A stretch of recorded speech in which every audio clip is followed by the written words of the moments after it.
Waste میں رہنے کے لیے ضروری ہے کہ آپ مارٹگیج پہ لون لیں، گھر وغیرہ، گاڑی وغیرہ. تو یہ پوچھتے ہیں کہ کیا یہ جو سود ہے جس میں ہم مارٹگیج ظاہر ہے اس میں انوالو ہو جاتے ہیں، تو یہ کیا جائز ہے؟ سود کے بارے میں دو باتیں بہت اچھی طرح سمجھ لیجئے. ایک ان دو باتوں سے پہلے ایک بنیادی بات میں عرض کر دوں کہ سود کوئی مذہب کی ایجاد نہیں ہے.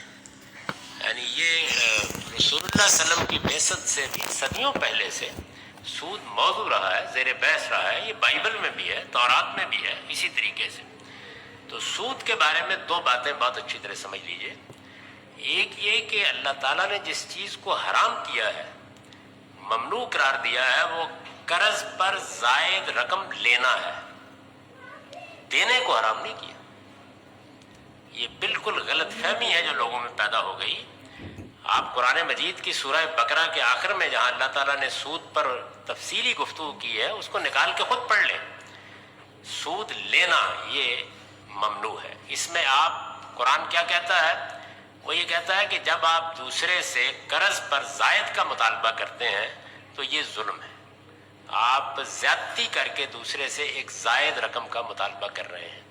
تو اس لیے لینا ہی منع ہے. دینے کی ممانعت اس وقت کی گئی تھی جب کہ سود کو رسول اللہ نے آؤٹلا کر دیا. یعنی جب پوری مملکت میں اس کا خاتمہ کر دیا تو پھر دینے سے بھی لوگوں کو روک دیا گیا. ورنہ اصل حرمت صرف سود دینے کی، سود لینے کی. یہ بہت اچھی طرح سمجھ لینا چاہیے. ایک بات. دوسری بات یہ کہ سود کا تعلق کنزیومیبل چیزوں سے ہے. یعنی آپ روپیہ لیں، آپ نے کسی سے 10 لاکھ روپیہ قرض لیا، تو اب آپ یہ دیکھیے کہ وہ روپے کو آپ کیسے استعمال کریں گے. وہ تو فنا ہو جائے گا، جا کے خرچ کر لیں گے نا. خرچ ہو گیا، صرف ہو گیا، کنزیوم ہو گیا. اسی طرح آپ نے کسی سے گندم لی ادھار، کسی سے آٹا ادھار لیا، تو وہ کنزیوم ہو جائے گا. یعنی اسی لیے لیا نا کہ استعمال کرنا ہے. اس کو قائم رکھ کے استعمال نہیں کیا جا سکتا. اس پر اللہ تعالیٰ کہتا ہے کہ اگر زائد کا مطالبہ کرو گے تو آدمی کو دو مشقتوں میں ڈالو گے. ایک تو جو پیسہ اس نے خرچ کر لیا اس کو پیدا کرے اور پھر تمہیں کچھ زیادہ بھی دے. اس کو ظلم قرار دے کے، بے انصافی قرار دے کے روک دیا گیا. جب پیسہ کسی چیز میں بدل جاتا ہے، جیسے مثال کے طور پر آپ نے بینک سے قرض لے کے ایک مکان خریدا ہے. آپ جانتے ہیں کہ اب مکانات، اسی طرح سے گاڑیاں، اسی طرح سے مشینری، بعض اوقات وہ بینک آپ کو خرید دیتا ہے. تو اس میں وہ کیا کرتا ہے؟ آپ کو روپیہ نہیں دیتا، روپے کو چیز میں بدل دیتا ہے. تو جیسے ہی روپیہ چیز میں بدلتا ہے تو وہ اب کنزیومیبل نہیں رہا، وہ یوزیبل ہو گیا. ایسا ہی ہوتا ہے نا. یعنی آپ نے جیسے ہی یہ کہا بینک سے کہ آپ کو 2 کروڑ روپے کا گھر لے دیا جائے، تو گھر لیتے ہی روپیہ نہیں رہا، وہ ایک ایسی چیز میں بدل گیا ہے جس کو یوز کیا جا سکتا ہے، جو کنزیوم نہیں ہوتی. یہی معاملہ گاڑی کا ہے، یہی مشینری کا ہے. تو بہت اچھی طرح سمجھ لیجئے کہ کسی یوزیبل چیز میں سود نہیں ہوتا. تو یہ رینٹ سرے سے ہوتا ہی نہیں. اس میں جو زائد لیا جاتا ہے اس کے استعمال کا کرایہ ہے، اور وہ بالکل جائز ہے. اس لیے اطمینان سے آپ گھر لیں، اطمینان سے گاڑی لیں، مشینری لیں. جس وقت روپیہ چیز میں بدل جائے گا تو اس کے بعد اس میں سود ختم ہو جاتا ہے، باقی ہی نہیں رہتا سرے سے. اور جب روپے پر کوئی معاملہ کرنا پڑ جائے تو پھر آپ سود کھائیں گے نہیں، البتہ دینا پڑ جائے تو دے سکتے ہیں. تو یہ دو باتیں میں نے ان کو بہت دلائل کے ساتھ بارہا بیان کر دیا ہے، اس سفر میں بھی بیان کیا ہے. میری آپ سائٹ پر جائیے، میری کتاب میں سود کا مسئلہ کے عنوان سے میرا آرٹیکل بھی موجود ہے. تو اس وجہ سے سود کے معاملے میں یہ دو بنیادی حقیقتیں جان لیجئے کہ جو چیز حرام ہے وہ سود کھانا ہے، اور دوسرے یہ کہ کسی یوزیبل چیز میں سود نہیں ہوتا. ورنہ تو مکان آپ کرائے پر نہیں لے سکتے، جہاز پر سوار نہیں ہو سکتے.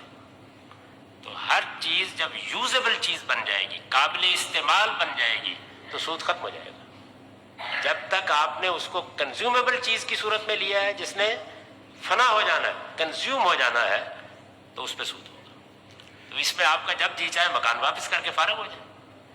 تو آپ اس کو مثال سے سمجھیں کہ اس وقت آپ کے ساتھ جدید بینکاری نظام کتنا بڑا احسان کرتا ہے. اس کو تھوڑے سے بینک سے ہٹ جائیں. میرا ایک گھر ہے، آپ میرے پاس آئے تو میں نے کہا کہ یہ 2 کروڑ روپے کا میرا گھر ہے, آپ اس کو کرائے پہ لے لیں. تو آپ نے کہا کہ جی 50,000 روپیہ میں کرایہ دوں گا مہینے کا.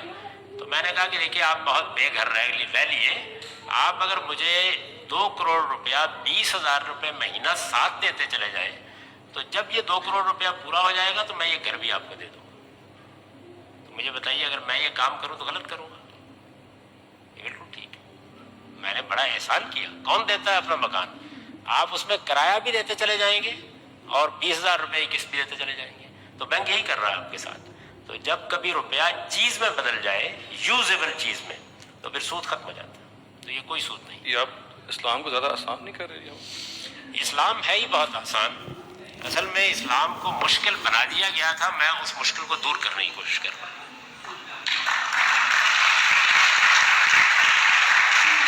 یہ جو انہوں نے لفظ استعمال کیا ہے یہ بڑا اہم ہے. یعنی ہمارے ہاں ہوتا یہ ہے کہ اگر کوئی بڑی ٹیڑھی سی چیز بتا دے تو کہتے ہیں کیا کہنے ہیں, مذہب کی بات بتائیے. حالانکہ آپ کے پیغمبر نے, آپ کو معلوم ہونا چاہیے کہ جب لوگوں کو بھیجا, یعنی اب وہ دنیا سے جا رہے تھے, تو انہوں نے اپنے ساتھیوں سے یہ کہا کہ اب تم کو دنیا کو دین بتانا ہے. تو آپ دیکھیں کیا ان کو ہدایت دی. فرمایا یسروا ولا تعسروا, لوگوں کے لیے آسانی پیدا کرنا, مشکل نہ پیدا کرنا. بشروا ولا تنفروا, بشارت دینا, نفرتیں نہ پیدا کرنا. تو یہ جو بات میں نے آپ کو بتائی ہے یہ کوئی آسانی پیدا کرنے کا عمل نہیں, حقیقت یہی ہے.